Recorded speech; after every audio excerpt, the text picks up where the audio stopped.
conversation and introduce Alana and Aaron. I'm so grateful that you agreed to speak today. One of the things that I think I'm going to pin your video. Can I do that? Pin the video. So we're going to pin you, and hopefully everybody can see you at this point. I want to acknowledge just how brave it is for you to tell your story. So many people, once they've kind of survived the infertility experience, they say, like, I really just don't want that to be part of my ongoing story. I don't want that to be who I am or my identity. And to be willing to say, I have built a family and here I am, and I want you to know, and I want you to listen, and I want you to hear, and I'm willing to share, it takes extreme courage. And so I thank you for doing that. Thank you so much. Thank you. I want to thank Yesh Tikva and everyone who's here and everyone who helped put this together. It's amazing. If only 15 years ago we had something like this, it would have been a whole lot easier. So Aaron and I, we were married in December 2004. And after we got married, we moved from New York to Massachusetts, to Boston, Massachusetts. And about a year after we were married, I felt that something just wasn't right. And I went to my doctor, and I was like, something's not right. And he's like, you're 21 years old, you're fine. And I said, no, something's really wrong here. And he said, fine, we'll do a little bit of blood work and we'll see what happens. And after the blood work, he called me back in. This was in December 2005. And he said, actually, we probably should go for an ultrasound now. So I was like, great, here we go. We're going for an ultrasound.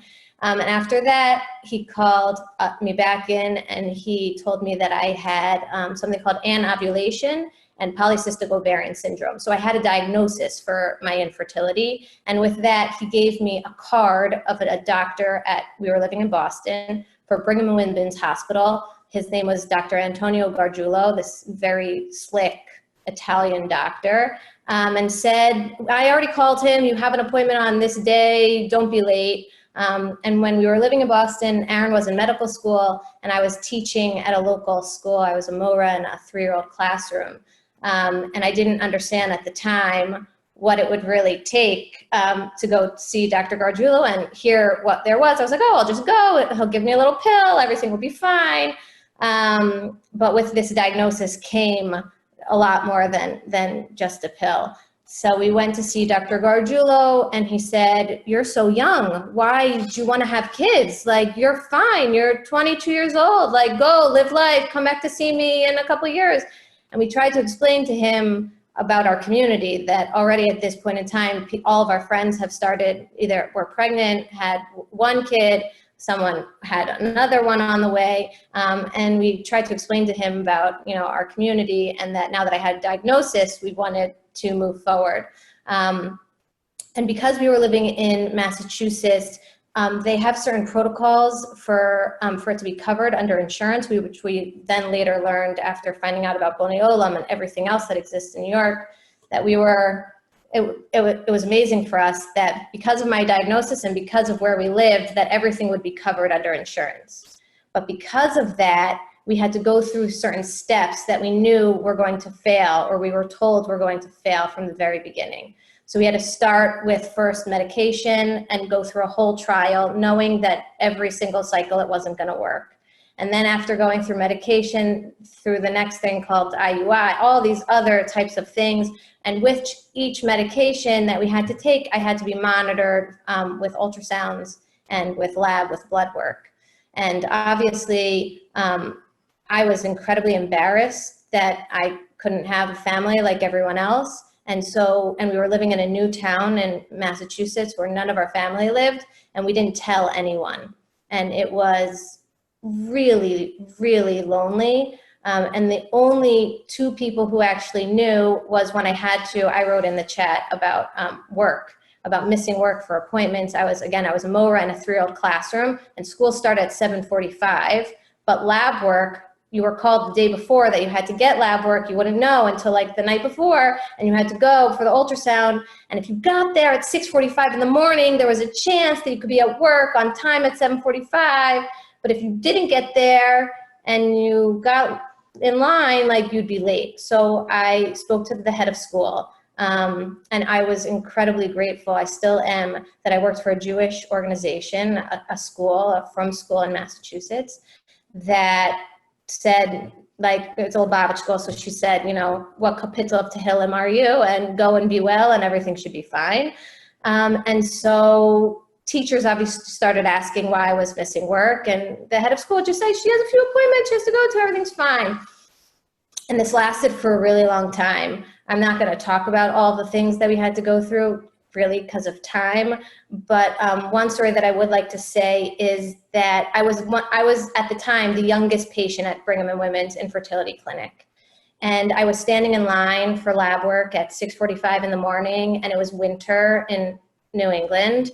And you had to wait outside before they opened the door, but you had to get in line. And this line was only for people who had infertility, the clinic for the ultrasounds, which were incredibly invasive.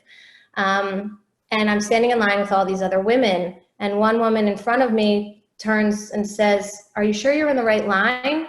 And I said, "Yeah, I'm pretty sure I'm in the right line." She's like, "Are you sure this is the infertility line?" I was like, "Yes, I know. But because I'm not even 5 feet tall, and I was wearing a coat, and I was 22 years old, they too didn't think that I necessarily belonged in that line." And that was hard, to be with people who we weren't looking at each other, but we felt that, like, I belonged here, that, like, they didn't think that necessarily I belonged.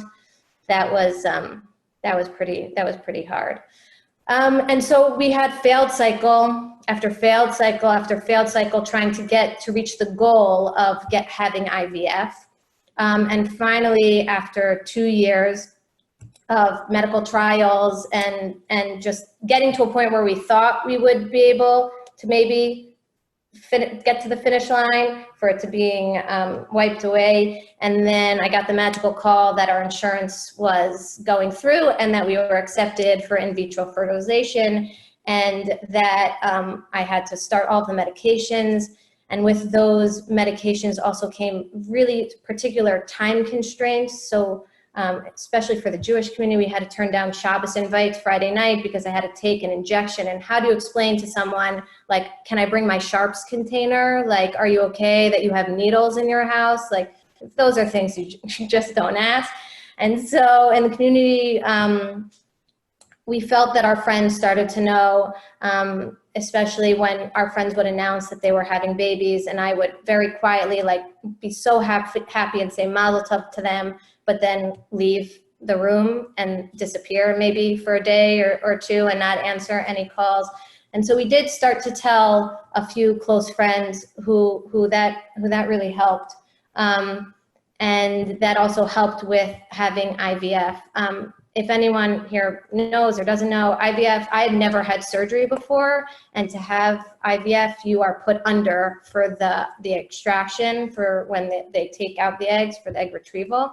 And I had, you're in a sterile room, right? It's an operating room. So they take you into the triage, and then you go into an operating room, and your partner can't come, and they read your medical bracelet, and then you're out. And then you wake up. And when I woke up, I just felt empty because all of my work technically was over. I took all the medication that I needed to do, and I went to all the appointments and all of the blood work, and then just that's it. There's nothing really left to do except for to wait. And we waited after it actually, my extraction was done on a Friday. And with that complicated things, because you can't choose when you're ready or when you're called in or what time. And it was when Shabbos, was coming in quickly. And so I had to leave the hospital. Aaron left because he had to go home to make Shabbos, but I was released from the hospital actually on Shabbos, and Rav had to talk to the doctor, and the doctor to the Rav, is there any other time that could happen? No, it can't happen. So, and then you can't walk afterwards because you just were put under. And so I took a cab home. It was a really hard Shabbos, a really hard couple days. And then you go back in for the implantation. And we were told at that time that it wasn't looking really great for us, that just the type and the way that they looked and everything, it wasn't great. But that I'm young still, so there's time. And thank God a couple weeks later, we got the call that I should come in for blood work and then an ultrasound. And then after January 2008, our son was born, who we named ETL, Mordechai, Hashem ETL, Hashem is with me. Thank God, it was a really long, hard, emotional road. And when we finally had a bris for our son after being kfater, I counted actually the other night in preparation for this, we were kfater for 13 boys in Boston, people we didn't know, people in the community who just called us all over town. We had a special meeting with the Bostoner Rebbe before actually we had IVF. We went to Eretz Yisrael too, trying to get every little bit of everything we can get out of it. And Baruch Hashem, he was born and he's healthy, and God willing, he has a bar mitzvah this coming year on Parshas Yisro. So we're super excited. And after he was born, I didn't want him to be a singleton, and I was told with my diagnosis that it would be very hard to have more children, and if we wanted to have children, we should do it very quickly. And so when ETL was 6 months old, I went back to Dr. Gargiulo, and they called me little Alana all over again. And at this point, they knew what type of medication I needed, and it was exceptionally hard to do those appointments, having a child, a baby at home, being so thankful and grateful that I had one child, but also still longing for a longer family. Our clock was also ticking because my husband was going to leave for residency. We were leaving Massachusetts with this amazing healthcare where we had IVF totally covered. And so we actually stayed an extra year. We did 5 years, and I say we, but I didn't graduate from medical school, but we did 5 years in medical school so that we could have more children. And when ETL was 6 months old, I went back, and 3 months later, it was a really rough ride. I hyperstimulated, I needed fluids to be taken out. It was not really pretty. And again, I got to the point where they were about to implant embryos, and they said, nothing's gonna work, this is a bad cycle, just put them all in and you'll come back. And so we did. There were 2 embryos, we put both in, and Baruch Hashem, 9 months later, I had twins, and 6 pounds 7 ounces and 5 pounds 2 ounces, and they were Baruch Hashem healthy. The one thing I just want to add, though, that people always ask, and that I think is really a tough question, and I know people want to connect, and that's why we ask these questions. It's, do twins run in your family, right? So people always ask me, oh, and especially once we're new-ish to Baltimore, they ask all the time, like even when they see them now, they're like, oh, you have twins. Do twins run in your family? And in the beginning, I would say, oh no, it was a really big surprise, when actuality, like, we kind of planned it. Like, they gave us a choice of how many embryos do you want to put in, and we said 2. And so now I just say, actually, my babies are IVF babies. Like, and then people can do what they necessarily want with that. But yes, so that is our journey. Thank you. Thank you so much for sharing. I'm going to come back to, first of all, thank you. And I want to just make 2 points, and then I'm actually going to come back to Aaron for just a minute, if you don't mind. I'm not going to let you off the hook 100% by not, I know, so sorry. The men are like, just talk to the woman, we're fine. 2 things I want to point out. One is the extremely special scenario where insurance covers IVF. Just as a point of noting that, say, for example, there was a big announcement last year where New York passed a law that had to mandated coverage for IVF treatment for insurance carriers. And then if you actually read the details, there were so many clauses that were attached to that. So for example, you have to work for a business that had more than 100 employees. You had to have had some kind of infertility coverage covered before. Now they just added that IVF has to be covered.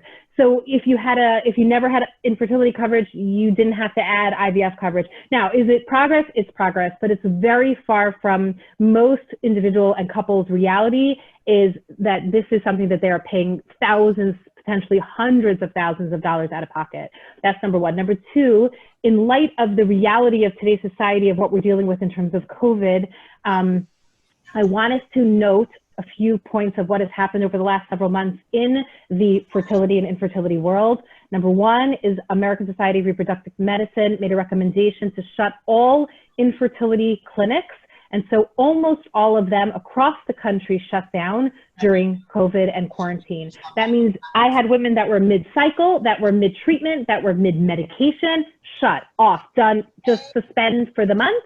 And there was really nothing that could be done with that. And especially with somebody who's always hearing that literal biological clock ticking, it is an extremely difficult space to be told to stop.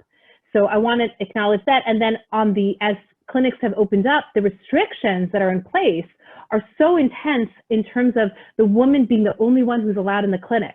So she goes in for her retrieval, her husband's sitting in the parking lot. She's having surgery, her husband's in the parking lot. She's going in for transfer, her husband's in the parking lot. She's doing an intrauterine insemination, and she walks in with the sperm in a bag. Her husband's in the parking lot. So much of this that is already so isolating and lonely is additionally layered here, where COVID restrictions have not allowed partner spouses to be in the room to support their partners. That also means that when there's a failure, when there's no heartbeat, when things are not successful, when there's a complication, she's alone in the room. And so we want, that is ongoing of a challenge, and really with almost no kind of permission given for exclusions. So those are already struggling or have a heightened level of struggle right now that I want us to be aware of. So Dr. Weinberg, in a few words or less, what would you like to add to that conversation before I pass this over to Akiva? So I guess I would first thank you for the opportunity for us to share our story. I would say that Alana has been an asset to a lot of people, both in terms of this as well as other things. And I think that everyone should know that if there are any questions that people don't feel comfortable with, we obviously can share our contact information, because we did go through this, or are still going through this. And you should know that no questions are bad questions. No questions are too personal. Honestly, I'm a urologist. Alana went through this part. So, from a medical side, from an emotional side, you should feel completely comfortable. What I'll say is, I think it's very hard sometimes as the man in any relationship, any question, but I think specifically with fertility, Alana took so much personal pain from herself, on herself, for what people would say and hear, and oftentimes she would come home and she would tell me, and she would tell me how it made her feel. And there's only so many hugs, I think, that you can do, and there's only so many "you're right, and we're working on this," or we got our appointment next week, and I saw and I know how much it felt inside. And I think the hardest thing for a partner is to be able to say, how can I help you? And I think that, fortunately or unfortunately, this was early in our relationship, and I probably wasn't the best at asking questions or answering questions. And I think that because you want to have a family now, there's not so much room to be able to sort of navigate that together, because sometimes the medical side is telling you this is what you need to do, and you can't, as you would say, stop, we want to go to Europe, or stop, we want to go to Hawaii, or stop, we want to go, I don't know, whatever, because this is the plan, and you jump on the back and you go with it. And thank God it worked out for us, and God willing it should work for anyone who has an issue. But I think I saw how much it took on Alana to take it day by day. And so for those women that are out there, you should know that your spouse wants to help you. Sometimes we don't ask the best questions. Sometimes we don't know how to ask, but I would say as much as you can, tell us how we can be helpful, because I think that's the one thing I wish that we could do, is to be stronger together. So.